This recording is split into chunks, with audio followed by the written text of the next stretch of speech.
Kumusta sa inyong lahat? Ako si Dr. Javier Santos, 45, at ngayon ay tatalakayin natin ang paksa ng malalang sakit sa bato, mga lihim na senyales at mga maling akala sa kalusugan na nagpapalala nito. Nakasalamuha na ba kayo ng isang taong mukhang malusog pero bigla na lang na ospital at nalaman na mayroon ng end-stage kidney disease? Nitong nakaraang umaga, habang ako ay namamalengke, nakita ko ang isang matandang lalaki na namamaga ang mga binti, parang dalawang labanos habang namimili ng gulay. Kumirot ang aking puso, malaki ang posibilidad na may problema na ang kanyang mga bato. Bilang isang nephrologist sa isang tertiary hospital sa Pilipinas sa loob ng 38 taon, nakikita ko ang isang nakababahalang kalakaran. Ayon sa pinakabagong istatistika, mahigit 120 milyong Pilipino ang mayroong chronic kidney disease, ngunit 96% sa kanila ang walang kamalay-malay na unti-unting nanghihina ang kanilang mga bato. Ang mas nakakatakot ay ang maraming gawin na nakakasira sa bato ay siyang itinuturing na healthy ng marami. Ang paggamit ng low sodium salt, pag-inom ng green vegetable at fruit juices, at pag-inom ng pinakuloang sabaw sa loob ng mahabang oras. Ang mga ito ay ayos lang para sa malulusog na tao, ngunit para sa mga nasa edad na at matatanda na unti-unting nanghihina ang kidney function, ang mga ito ay parang mabagal na lason. Nakakita na ako ng napakaraming pasyente na sinserong nagsisikap maging malusog pero nagtatapos sa dialysis unit. Ngayon, lilinawin ko sa inyo ang 4 na bagay. 10 senyales ng bato na nanghihingi ng saklolo. Kung mayroon ka kahit isa sa mga ito, kailangan mong seryosohin. Mga healthy na pagkain na sinasaktan ng iyong bato. 3 prutas na talagang nagpoprotekta sa bato. 2 libreng paraan para palakasin ang bato. Marami ang nagsasabing bumuti ang kanilang kidney function sa loob lamang ng 3 buwan sa paggamit ng mga ito. Bago tayo magsimula, kung sa tingin ninyo ay kapaki-pakinabang ang impormasyong ito, paki-like at mag-comment ng 1 sa comment section. Ibahagi rin ito sa inyong mga kaibigan at miyembro ng pamilya na nangangailangan. Mas maraming taong makakita nito, mas maraming pamilya ang makakaiwas sa hirap ng dialysis. Simulan natin sa mga senyales na ibinibigay ng ating mga bato. Marami ang nagtatanong sa akin kung paano malalaman kung may problema ang kanilang bato. Ang bato ay isang organ na matiyaga. Hindi ito madaling sumigaw ng sakit. Ngunit kapag hindi na nito kaya, magbibigay ito ng mga senyales. Hayaan ninyong ikuwento ko ang isang tunay na pangyayari. Noong nakaraang taon, isang pasyente, si G. De La Cruz, 62 taong gulang, isang retiradong guro sa Pampanga, ang lumapit sa akin. Si G. De La Cruz ay buong buhay na nag-ingat sa kanyang kalusugan. Gumigising siya ng alas 5 ng umaga para mag-ehersisyo, hindi naninigarilyo o umiinom ng alak, at napakasimple ng kanyang dieta. Ngunit isang umaga, bigla siyang nahimatay sa banyo. Nang suriin siya sa ospital, ang kanyang creatinine level ay umabot na sa mahigit 800, samantalang ang normal ay 60 hanggang 100. End-stage kidney disease na siya. Nakaupo si G. De La Cruz sa harapan ko, namumula ang mga mata. Sabi niya, "Dr. Santos, napakaingat ko sa aking katawan. Paano nangyari ito sa aking bato?" Habang binabasa ko ang kanyang medical records, nalulungkot din ako. Sa katunayan, matagal nang nagbibigay ng senyales ang kanyang katawan, ngunit hindi niya ito pinansin. Inakala niyang normal lang ito dahil sa katandaan at pagod. Kaya, ang 10 senyales na babanggitin ko ngayon ay kailangan ninyong tandaan. Kahit 1 o 2 lang ang maranasan ninyo, huwag ninyong ipagwalang bahala. Unang senyales, di maipaliwanag na pagkapagod at pagkaantok. Ito ang pinakamadalas na hindi napapansin. Marami ang nag-iisip, pagod lang ako kahapon, makakatulog ako at magiging okay. Ngunit ang pagod na dulot ng problema sa bato ay naiiba sa ordinaryong pagod. Isipin ninyo, ang bato ay parang pabrika ng basura ng katawan. Kung ito ay tumigil sa pagtatrabaho, hindi mailalabas ang mga lason at magtatambak ang mga ito sa dugo, dadaloy sa utak, sa mga kalamnan, at ang buong katawan ay parang nalalason. Anong pakiramdam ng pagod na ito? Ito yung pakiramdam na nakatulog ka ng buong magdamag, pero paggising mo sa umaga ay pararamdam pa rin ng panghihina, parang tinamaan ng matinding sipon at walang sigla. Mayroon akong pasyente, si Mang Tonyo, isang tricycle driver mula Cebu, na mula alas 2 o alas 3 ng hapon ay inaantok na. Akala niya ay low blood sugar, kumain siya ng matamis, pero walang epekto. Nang suriin, bumaba na pala ang kanyang kidney function sa 4%. Kaya, kung palagi kang inaantok at hindi makapagpahinga, huwag mong isipin na dahil lang ito sa katandaan. Magpa-check up sa ospital para sa kidney function, isang blood test at urine test na nagkakahalaga ng ilang daang piso ay maaaring makapagligtas ng iyong buhay. Ikalawang senyales, pagkahilo. Napakaraming dahilan ng pagkahilo. Maaaring dulot ng anemia, high blood pressure o problema sa leeg. Ngunit alam ba ninyo na ang problema sa bato ay maaari ding magdulot ng pagkahilo? At ang pagkahilo na ito ay kadalasang may kasamang dalawang problema, renal anemia at renal hypertension. Bakit nakakaapekto ang bato sa presyon ng dugo at dugo? Dahil ang bato ay naglalabas ng tinatawag na erythropoietin na nagsasabi sa katawan, "Hoy, kailangan nating gumawa ng dugo." Kung may problema ang bato, hindi maipadala ang signal na ito at unti-unting kumakaunti ang dugo kaya nagkakaroon ng anemia ang tao. Bukod pa rito, ang bato rin ang namamahala sa asin at tubig sa katawan. Kung may problema ang bato, hindi na ilalabas ang tubig, tataas ang dami ng dugo at tataas ang presyon ng dugo. Kaya, kung nahihilo ka at kasabay nito ay nakakaramdam ka rin ng palpitations, shortness of breath at pamumutla, huwag mong isipin na problema lang ito sa presyon ng dugo. Kailangan mo ring ipasuri ang iyong bato. Ikatlong senyales, pagduduwal, pagsusuka at kawalan ng ganang kumain. Ang sintomas na ito ay madalas na napagkakamalang sakit sa tiyan. Napakatalino ng ating katawan. Parang ito ay isang komplikadong pabrika. Ang bato ay ang imburnal ng katawan. Kung barado ang imburnal, hindi mailalabas ang maruming tubig. Upang protektahan ang sarili, sasabihin ng katawan sa utak, huwag nang magpasok ng pagkain, puno na sa loob. Kaya, nakakaramdam ka ng pagduduwal sa tuwing nakakakita ng pagkain at gusto mong sumuka pagkatapos kumain. Ito ay kadalasang nangangahulugang ang mga lason sa katawan ay naipon na sa isang tiyak na antas. Ang ibang pasyente ay nakakaramdam din ng kakaibang lasa sa bibig, parang metal o ammonia na hindi matanggal kahit magsipilyo. Ikaapat na senyales, madalas na pangangalay. Maraming matatanda ang nakakaranas ng pangangalay sa binti at ang unang reaksyon nila ay kulangan ako ng calcium at agad silang kumakain ng calcium supplements. Ngunit kung kumakain ka na ng calcium at wala pa ring epekto, mag-ingat ka sa iyong mga bato. Ang bato ang responsable sa pagkontrol sa calcium, phosphorus at potassium mga electrolyte sa ating katawan. Kung may problema ang bato, mawawalan ng calcium, tataas ang phosphorus at ang kawalan ng balanse na ito ay magdudulot ng matinding pangangalay at maaari pang makaapekto sa tibok ng puso. Mayroon akong pasyente, si Tatay Jose mula Iloilo, na madalas mangalay ang mga binti sa gabi at nanlalamig pa sa sakit. Bumili siya ng ilang bote ng calcium supplements pero walang epekto sa loob ng 3 buwan. Nang suriin siya sa ospital, may problema na pala ang kanyang kidney function. Ikalimang senyales, pamamaga. Edema, ito ay mas pamilyar sa karamihan. Kung hindi mailabas ng bato ang labis na tubig, ang tubig ay mananatili sa mabababang bahagi ng katawan tulad ng bukong-bukong at binti. Paano ito matutukoy? Pindutin mo ang loob ng iyong binti. Kung lulubog ito at matagal bago bumalik sa dati, ibig sabihin ay namamaga ka. Ang ibang tao ay nagigising sa umaga na namamaga ang talukap ng mata at muka na hindi na nila makilala ang sarili sa salamin. Ito rin ay senyales mula sa bato. Ika-6 na senyales, madalas na pag-ihi sa gabi nokturya. Ito ay gusto kong bigyan ng diin dahil marami itong problema sa mga matatanda.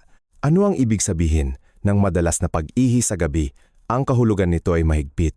Kung gumigising ka para umihi ng higit sa 1 beses pagkatapos matulog, ito ay itinuturing ng madalas na pag-ihi sa gabi. Malaki ang kaugnayan nito sa pamamaga. Kapag nakatayo o nakaupo ang tao sa maghapon, ang tubig ay bumababa sa binti dahil sa gravity. Sa gabi, kapag nakahiga ka na at nakaangat ang iyong mga binti, ang tubig ay bumabalik sa puso. Nakita ng puso na, "Ay, ang daming tubig." Kaya agad nitong inuutusan ng bato na ilabas ang tubig. Kaya, kailangan mong tumayo ng maraming beses sa gabi para umihi. Mayroon akong pasyente, si Aling Nena mula sa Maynila, na dati ay gumigising ng 4 o 5 beses sa gabi, hindi makatulog ng maayos, walang sigla sa maghapon, at naging mainitin ang ulo.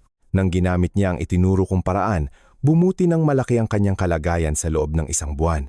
Ituturo ko sa inyo kung paano ito gawin mamaya. Ikapitong senyales, makating balat at pagitim ng balat. Kung may problema ang bato at hindi na ilalabas ang mga lason, maghahanap ito ng ibang paraan. Ang ilang lason ay susubukang ilabas sa balat na magdudulot ng pangangati na hindi malunasan ng anumang gamot dahil nasa dugo ang mga lason. Ang ibang tao ay nagkakaroon din ng mga parang pimples sa balat at ang balat ay nagiging itim. Anuman ang gawin nilang pagligo ay hindi mawala ang kulay. Ito ay tinatawag na uremic frost o pigmentation. Mayroon akong pasyente, si Mang Cardo mula sa Davao, na makati ang likod. Inakala niyang sakit sa balat, nakakita na siya ng ilang dermatologist pero walang epekto. Sa huli, nalaman na may problema pala ang kanyang bato. Ikawalong senyales, paghingal at paninikip ng dibdib. Maaaring ito ay dahil sa pag-ipon ng tubig sa baga o matinding anemia na nagdudulot ng kakulangan ng oxygen sa puso. Dati ay walang problema sa pag-akyat sa ikatlong palapag. Ngayon ay nahihingal na sa pag-akyat ng ilang baitang. Huwag mong isipin na bumababa lang ang function ng puso at baga.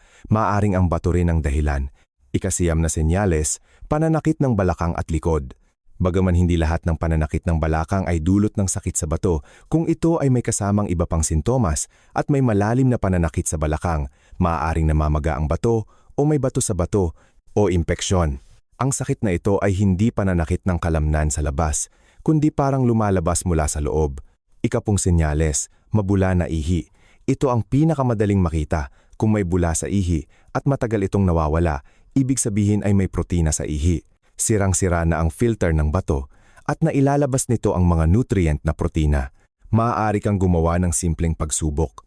Ang ihi ng normal na tao, kahit may bula, ay mawawala sa loob ng ilang segundo. Ngunit kung ang bula ay parang beer at hindi nawawala sa loob ng 5 minuto, kailangan mong agad na pumunta sa ospital. Ito ang 10 senyales na ibinibigay ng iyong bato. Muli kong binibigyang diin, hindi ibig sabihin na kung mayroong ka ng isa ay may sakit ka na sa bato. Ngunit kung marami kang nararanasan ng sabay-sabay, lalo na kung madalas kang napapagod, walang ganang kumain, namamaga ang paa, at madalas na umiihi sa gabi, kailangan mong magpa-check up sa ospital. Ang blood test at urine test ay nagkakahalaga lamang ng ilang daang piso, ngunit maaaring makapagligtas ng iyong buhay. Ngayong napag-usapan na natin ang mga sintomas, pag-usapan naman natin kung paano protektahan ang bato at paano iwasan ang mga healthy traps. Maraming kaibigan ang nagsasabi sa akin, Dr. Santos, napakaingat ko sa kalusugan. Kumakain ako ng maraming gulay at prutas araw-araw. Ang asin ko ay low sodium salt at ang sabaw ko ay napakakapal at napakabuti. Bakit pa rin may problema ang aking bato? Mga kaibigan, napakalaking pagkakamali ang konseptong ito. Para sa mga nasa edad na at matatanda na unti-unting nanghihina ang kidney function, ang ilang healthy foods na pinupuri ay talagang mabagal na lason. Kailangan kong linawin ang mga bitag na ito isa-isa sa inyo ngayon. Unang bitag, low sodium salt. Maraming kaibigan na may high blood pressure ang bumibili ng low sodium salt sa supermarket para kumain ng mas kaunting asin sa paniniwalang makakatulong ito sa pagkontrol ng blood pressure at kalusugan. Ngunit alam ba ninyo kung paano ginagawa ang low sodium salt? Pinalitan nito ang sodium ng potassium. Nakasulat sa lalagyan ng asin na bumaba ang sodium content ng 30% at tumaas ang potassium content ng 25%. Para sa malulusog na tao, ang potassium ay mabuti. Nakakatulong ito sa pagpapababa ng blood pressure at paglabas ng labis na sodium. Ngunit para sa mga may problema sa bato, hindi mailalabas ang potassium at magtatambak ito sa dugo na magdudulot ng hyperkalemia. Ano ang ibig sabihin ng hyperkalemia? Maaari itong magdulot ng biglaang paghinto ng puso. Hindi ko kayo tinatakot. Ito ang isa sa mga pinakakinatatakutan na sitwasyon sa emergency room. Naaalala ko ang isang pasyente, si G. Rivera, 68 mula sa Pasig. Dahil sa high blood pressure, narinig niya sa kapitbahay na maganda ang low sodium salt kaya ginamit niya ito. Pagkatapos ng 2 buwan, bigla siyang nakaramdam ng palpitations at pamamanhid ng mga kamay at paa. Nang dalhin siya sa ospital, ang kanyang potassium level sa dugo ay umabot na sa mapanganib na antas. Buti na lang at nadala siya sa oras. Kung hindi, baka nawala na siya. Kaya, ang payo ko ay, kung hindi maganda ang iyong kidney function, gumamit ka lang ng ordinaryong asin, bawasan mo lang ang dami, at huwag gumamit ng low sodium salt, thin salt, o toyo. Ikalawang bitag, vegetable at fruit juices at rich soups. Ano ang sikat ngayon? Green smoothies, vegetable at fruit juices, detox smoothies, at mga sabaw na pinakuluan sa loob ng 3 o 4 na oras. Marami ang nag-iisip, hindi ba't napakasarap ng gulay at prutas? Ang paggawa ng juice ay mas madaling maabsorb ang nutrisyon at mas makapalang sabaw, mas mabuti ito sa katawan. Mga kaibigan, ang kaisipang ito ay nakamamatay para sa mga taong may problema sa bato. Bakit? Dahil ang potassium ions sa gulay at prutas ay water-soluble. Kung dinurog mo sila, ginawang juice o pinakuluan ng matagal, lahat ng potassium ions ay lumalabas. Ang inyong inumin ay isang potassium bomb. Halimbawa, ang isang saging ay mayroong humigit kumulang 400 mg ng potassium. Kapag kumain ka ng isang saging, dahan-dahang sinisipsip ito ng katawan at nakakaya pa itong iproseso ng bato.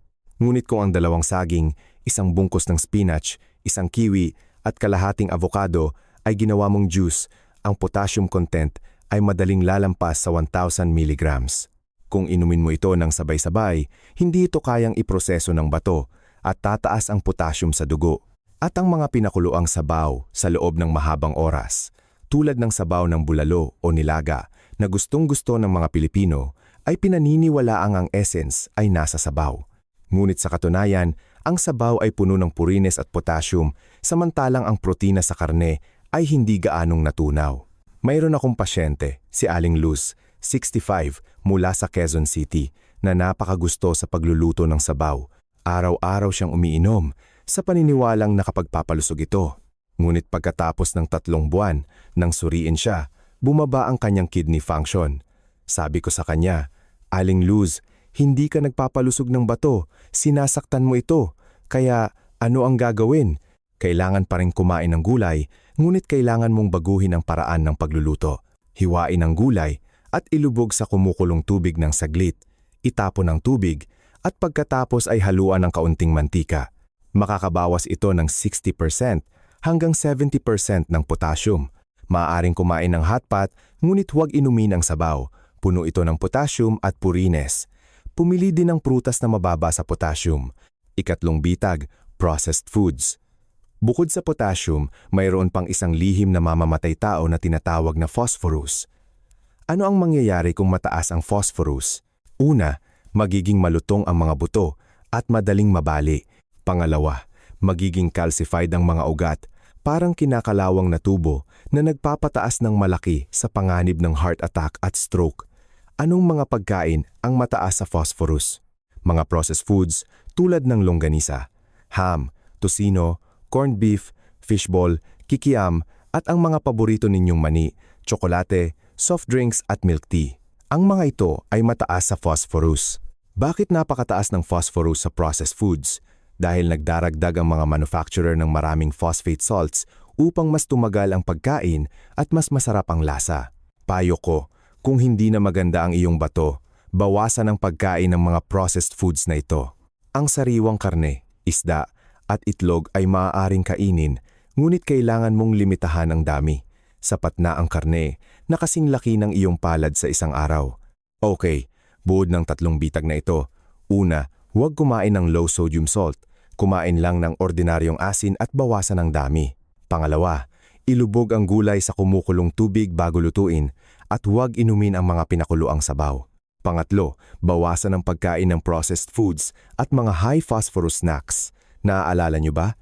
Ngayon, pag-usapan naman natin kung ano ang maaaring kainin at kung ano ang mabuti para sa bato. Maraming matatanda ang nagsasabi sa akin, Doktor Santos, sabi mo hindi maaaring kainin ito at iyan, ano pa ang maaari kong kainin? Hindi na ako nangangahas kumain ng prutas.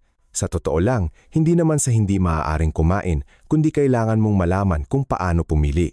Sasabihin ko sa inyo ngayon kung aling 3 prutas ang mababa sa potassium at makakaprotekta sa bato.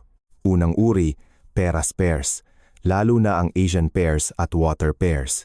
Ang mga peras na ito ay mataas sa tubig at medyo mababa sa potassium at naglalaman din sila ng antioxidant na tinatawag na quercetin na nakakatulong sa mga cells ng bato na labanan ng pinsala ng free radicals. Sa taglamig at tag-araw, kapag tuyo ang panahon, maraming nakakaramdam ng lagnat. Ang pagkain ng peras ay nakakapagpalamig at nakakapagprotekta sa bato. Paano ito kainin? Maaaring direktang kainin o steamed, ngunit huwag gawing juice dahil masisira ang fiber at magiging concentrated ang asukal. Ang pagkain ng isang katamtamang laki ng pera sa isang araw, humigit kumulang 200 gramo ay ligtas. Ikalawang uri, mansanas. Apples. Sabi nga, an apple a day keeps the doctor away, at totoo rin ito para sa bato. Ang mansanas ay may katamtamang dami ng potassium at mayaman ito sa pectin at dietary fiber na nakakatulong sa pagpapababa ng blood pressure at kolesterol na nagpapagaan ng pasanin sa bato. Mayroon akong pasyente na kumakain ng isang mansanas tuwing umaga at sa loob ng 6 na buwan, naging stable ang kanyang kidney function. Ngunit tandaan, kailangan kumain ng sariwang mansanas, huwag kumain ng pinatuyong mansanas o apple chips. Napakataas ng asukal sa mga iyon. Isang katamtamang laki ng mansanas sa isang araw ay sapat na. Ikatlong uri, bayabas, guava.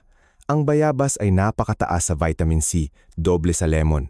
Ang vitamin C ay isang malakas na antioxidant na nagpoprotekta sa mga cells ng bato mula sa pag-atake ng free radicals. Bukod pa rito, hindi rin mataas ang potassium content ng bayabas, kaya't napakabuti nito para sa mga taong may bumababang kidney function.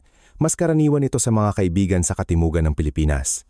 Ang mga kaibigan sa Hilaga ay maaaring maghanap sa mga fruit stands o supermarkets. Available na rin ngayon. Ang pagkain ng kalahati hanggang isang bayabas sa isang araw ay magbibigay ng sapat na bitamina at hindi makakasakit sa bato. Sa kabaligtaran, ang ilang prutas ay dapat iwasan ng mga taong may problema sa bato. Saging, melon, kiwi, avocado, durian, longgan at lichis. Ang mga ito ay mataas sa potassium. Hindi ibig sabihin na hindi mo ito maaaring kainin ng lubusan, maaari kang lumasan ng 1 o 2 piraso para mawala ang paghahanap, ngunit huwag mong gawing pang-araw-araw na pagkain. Okay, tapos na tayo sa pagkain. Ngayon ay tuturuan ko kayo ng 2 libreng paraan para palakasin ang bato. Bukod sa pagkain, mayroon pa bang mga libreng paraan para protektahan ang bato at mapabuti ang pag-ihi sa gabi? Oo, syempre.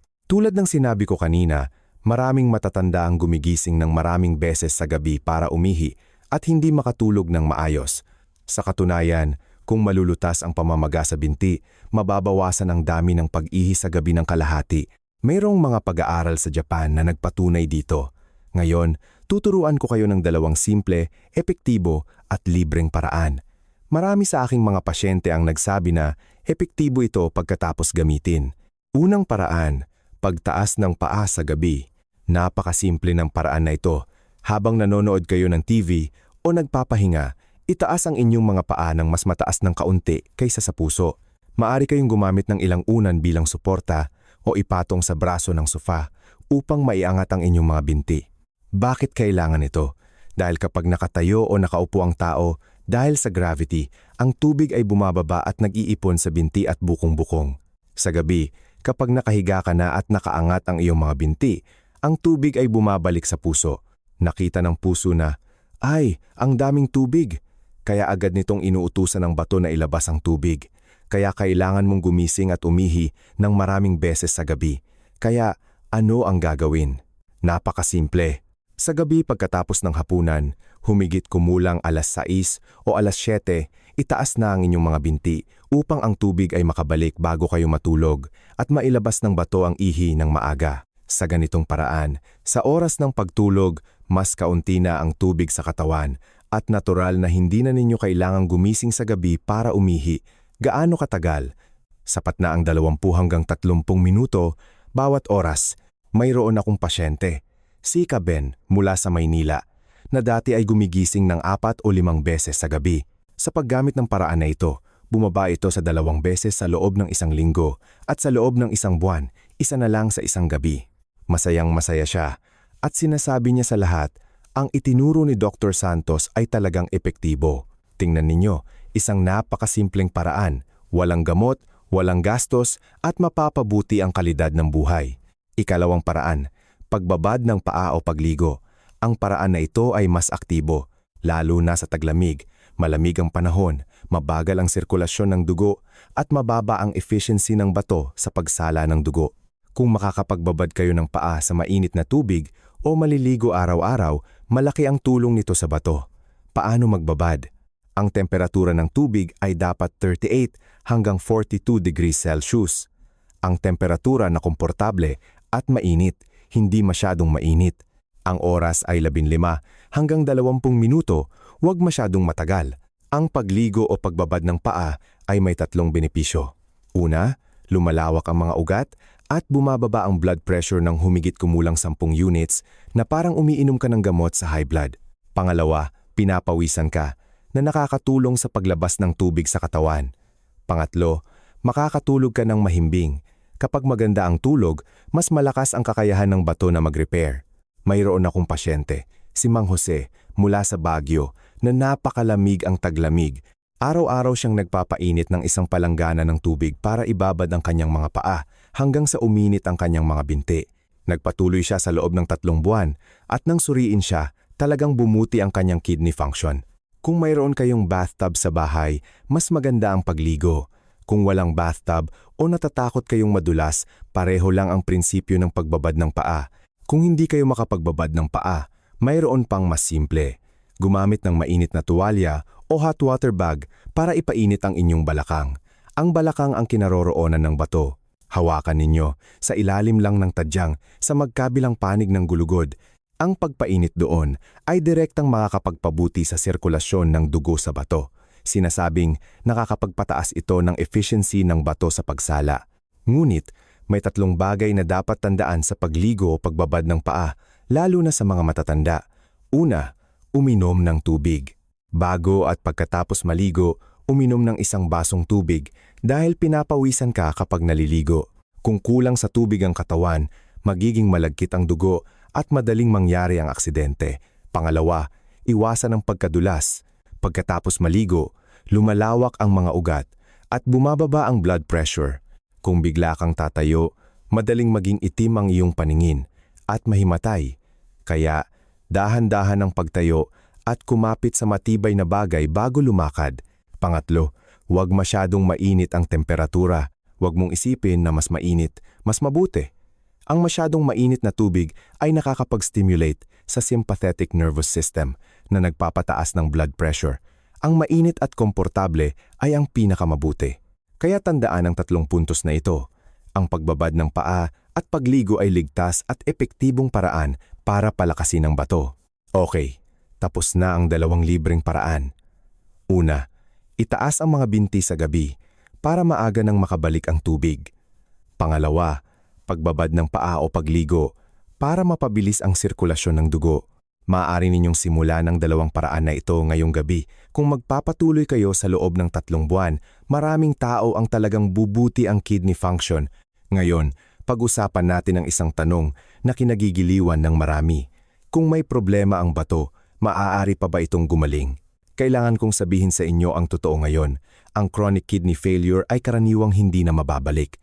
Ano ang ibig sabihin ng hindi mababalik? Ibig sabihin, ang mga patay na kidney cells ay hindi na mabubuhay muli tulad ng isang dalanghita. Kapag natuyo na at kumulubot, mahirap na itong ibalik sa dating makataas na anyo. Kung umabot na sa end-stage kidney disease, ang 3 kilalang paraan ng paggamot sa buong mundo ay: una, hemodialysis o paglilinis ng dugo, kung saan gumagamit ka ng makina sa ospital para salain ang iyong dugo. Pangalawa, peritoneal dialysis, kung saan inilalagay ang tubo sa tiyan at ikaw mismo ang nagpapalit ng solusyon sa bahay. Pangatlo, kidney transplant, kung saan inililipat ang isang bagong bato. Ang mga kumakalat sa internet na miracle drug o folk remedy na nakapagpapagaling ng end-stage kidney disease ay huwag paniwalaan. Kung totoo ang gamot na iyon, matagal na itong ipinapalaganap ng gobyerno. Sino pa ang gustong gumastos ng napakalaking pera para mag-dialysis? Hindi ako nagpapalungkot sa inyo. Gusto ko lang na magkaroon kayo ng tamang pag-unawa at huwag maloko ng mga manloloko. Ngunit, ang hindi mababalik ay hindi nangangahulugan na hindi ito makontrol. Bagaman hindi natin kayang buhayin muli ang mga patay na kidney cells, maaari nating protektahan ang natitirang magagandang cells at hayaan silang magtrabaho ng mas matagal kahit 10 o ilang dekada. Maraming pasyente na bumaba ang kidney function sa 50% o 40% ang naging stable sa pamamagitan ng tamang dieta at lifestyle at hindi nila kailangan mag-dialysis sa loob ng 10 o 20 taon. Mayroon akong pasyente na si G. De La Cruz, 76 taong gulang ngayong taon. 15 taon na ang nakalipas, nalaman niyang bumaba ang kanyang kidney function sa 45%. Desperado siya noon, inakala niyang ilang taon na lang at kailangan na niyang magdialysis. Ngunit sinunod niya ang aking payo, kinontrol ang kanyang dieta, nagpatuloy sa pag-ehersisyo at regular na nagpa-check up. 15 taon na ang lumipas, ang kanyang kidney function ay nananatiling stable sa humigit kumulang 40% at hindi pa siya nagdadialysis. Nito lang nakaraang araw, bumisita pa siya sa akin, masayang sinasabi, "Dr. Santos, kaya ko nang dalhin ang aking apo sa parke ulit. Tingnan ninyo, ito ang pag-asa." Ang pagbaba ng kidney function ay hindi katapusan ng mundo. Ang mahalaga ay kung paano mo ito tratuhin at kung paano mo ito protektahan. Kaya, paano ito gagawin? Napakasimple lang. 2 bagay lang ang kailangan mong gawin. Unang bagay, uminom ng sapat na tubig. Maliban kung pinaghihigpitan ka na ng doktor sa pag-inom ng tubig, tulad ng matinding pamamaga, ang ordinaryong tao ay kailangan uminom ng 3% hanggang 4% ng kanilang timbang sa katawan ng tubig araw-araw. Halimbawa, kung 60 kilo ka, kailangan mong uminom ng 1,800 hanggang 2,400 milliliters. Ang tubig ang pinakamahusay na detoxifier. Ikalawang bagay, magpatuloy sa moderate intensity exercise. Hindi mo kailangan pumunta sa gym para magbuhat. Ang mabilis na paglalakad, jogging o pagsasayaw sa plaza ay maaari. Kailangan mong bahagyang bumilis ang tibok ng puso at bahagyang pawisan ang katawan. 5 araw sa isang linggo, 30 minuto bawat beses. 2 bagay lang na ito pag-inom ng tubig at pag-eehersisyo. Ang ilang tao ay nagpatuloy sa loob ng 3 buwan at nagpa-blood test muli para sa kidney function at talagang tumaas ang kanilang mga indicator ng higit sa 10 puntos. Mas epektibo ito kaysa sa anumang supplement. Tandaan, bagaman hindi mababalik ang pagbaba ng kidney function, maaari itong makontrol. Ang mahalaga ay kontrolin ang iyong kinakain, maging aktibo, uminom ng sapat na tubig at regular na magpa-check up. Magpapasalamat ang iyong mga bato sa iyo. Alam kong medyo marami ang impormasyon, ngunit ang lahat ng ito ay buod ng aking 28 taong karanasan sa klinika. Ang bawat salita ay taos-puso. Mabilis nating balikan. Unang bahagi, 10 senyales. Di maipaliwanag na pagkapagod, pagkahilo, pagduduwal, pangangalay, pamamaga, madalas na pag-ihi sa gabi, makating balat, paghingal, pananakit ng balakang at mabula na ihi. Kung marami kang nararanasan, kailangan mong magpa-check up sa ospital. Ikalawang bahagi, 3 bitag sa dieta. Una, huwag kumain ng low sodium salt dahil mataas ito sa potassium. Pangalawa, ilubog ang gulay sa kumukulong tubig bago lutuin at huwag inumin ang mga pinakuluang sabaw. Pangatlo, bawasan ang pagkain ng processed foods at high phosphorus snacks. Ikatlong bahagi, 3 prutas na nagpoprotekta sa bato, peras, mansanas at bayabas. Mababa sa potassium at nagpoprotekta sa bato. Ang saging, melon at kiwi na mataas sa potassium ay dapat bawasan. Ika-4 na bahagi, 2 libreng paraan. Una, itaas ang mga binti sa gabi para maaga nang makabalik ang tubig. Pangalawa, pagbabad ng paa o pagligo para mapabilis ang sirkulasyon ng dugo. Ika-5 bahagi, maaari bang gumaling ang sakit sa bato? Hindi mababalik, ngunit maaaring makontrol. Uminom ng sapat na tubig, magpatuloy sa pag-eehersisyo, at protektahan ang natitirang magagandang cells. Mga kaibigan, bakit ko ginawa ang episode na ito? Dahil nakakita na ako ng napakaraming panghihinayang. Maraming pasyente kung nalaman lang nila ang mga kaalamang ito ng maaga at binigyan ng importansya ang mga senyales ng kanilang katawan ng maaga, hindi sila aabot sa dialysis. Hindi ko gustong kayo o ang inyong pamilya ang maging susunod na manghihinayang.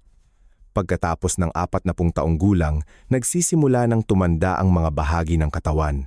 Ito ay natural na proseso. Ngunit hindi tayo dapat magbulag-bulagan sa mga senyales ng katawan dahil tumatanda na tayo. Sasabihin sa iyo ng iyong katawan sa sarili nitong paraan, "Hoy, kailangan ko ng tulong." Ang kailangan mong gawin ay intindihin ito, tugunan ito, at protektahan ito. Huwag mong hintayin ng sandali na ibigay ng doktor ang abiso sa dialysis bago ka magsisi. Simula ngayong gabi, bawasan ang paglalagay ng asin sa hapunan. Simula ngayong gabi bago matulog, itaas ang iyong mga binti at ibabad ang iyong mga paa. Simula bukas ng umaga, uminom ng 1 basong tubig pa. Napakasimple lang nito. Ang pagbabago ay nagsisimula ngayon. Magpapasalamat ang iyong mga bato sa iyo. Ayan na, para sa aming pagbabahagi ngayon. Kung sa tingin ninyo ay nakatulong ang nilalaman ng episode na ito, kahit isang maliit na bagay lang ang naaalala ninyo, paki-like at ibahagi ito sa inyong mga kaibigan at miyembro ng pamilya na nangangailangan. Mas maraming taong makakita nito, mas maraming pamilya ang makakaiwas sa hirap ng dialysis. Ito ang pinakamalaking hiling ng aking channel. Tandaan, ang katawan ay sa iyo at ang kalusugan ay nasa iyong mga kamay. Alagaan mong mabuti ang iyong mga bato at sasamahan kanila sa mas mahabang paglalakbay. Salamat sa panonood at magkita-kita tayo sa susunod na episode.